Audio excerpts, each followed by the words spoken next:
নমস্কাৰ, মোৰ নাম প্ৰণৱ শৰ্মা। মই মাৰ্কিন যুক্তৰাষ্ট্ৰৰ কালিফৰ্ণিয়া প্ৰদেশৰ ছান হোচে চহৰৰ নিবাসী।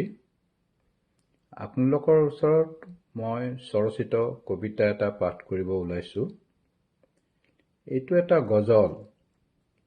মই গজল লিখিব আজি কিছু বছৰ হ'ল। প্ৰথমতে ইংৰাজীত লিখিছিলোঁ।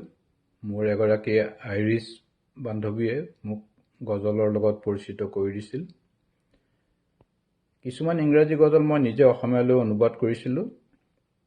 এইটো গজল আজি 3 দিনমান আগতে মই নিজে অসমীয়াতে লেখা, এইটো ইংৰাজীত অনুবাদ কৰা নাই এতিয়াও। এইটোকে আজি আপোনালোকৰ আগত পঢ়িম বুলি আশা কৰিলোঁ। হয়তো কিবা ভুলভ্ৰান্তি হ'ব পাৰে, কাৰণ গজল লিখা অভ্যাস খুব বেছি নাই। গতিকে আপোনালোকে আশা কৰিছোঁ ভুল হ'লে ক্ষমা কৰিব। কবিতাটিৰ নাম খৰিকা যায়। খৰিকা যায়, খিৰিকীখন দিলোঁ খুলি, বতাহত ভাহি আহিল তোমাৰ সুবাস।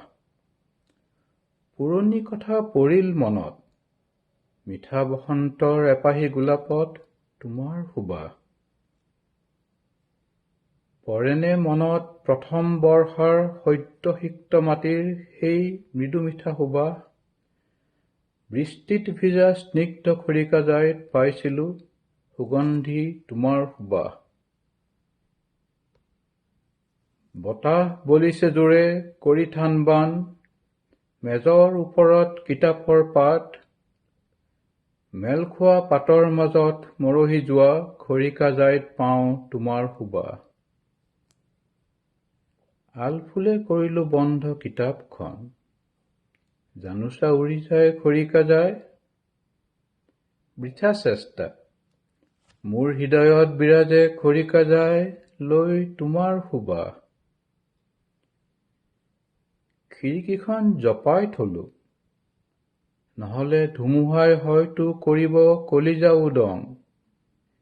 কিদৰে কৰিম অকলশৰীয়া জীৱন যাপন, নাথাকে যদি খৰিকাজাইত তোমাৰ সুবাস।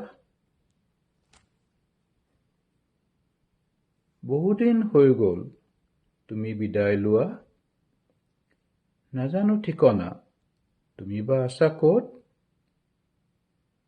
ৰিক্ত হৃদয় কবিৰ মাতালৰ অন্বেষণ, খৰিকাজাইত বিচাৰে তোমাৰ সুবাস। ধন্যবাদ। নমস্কাৰ।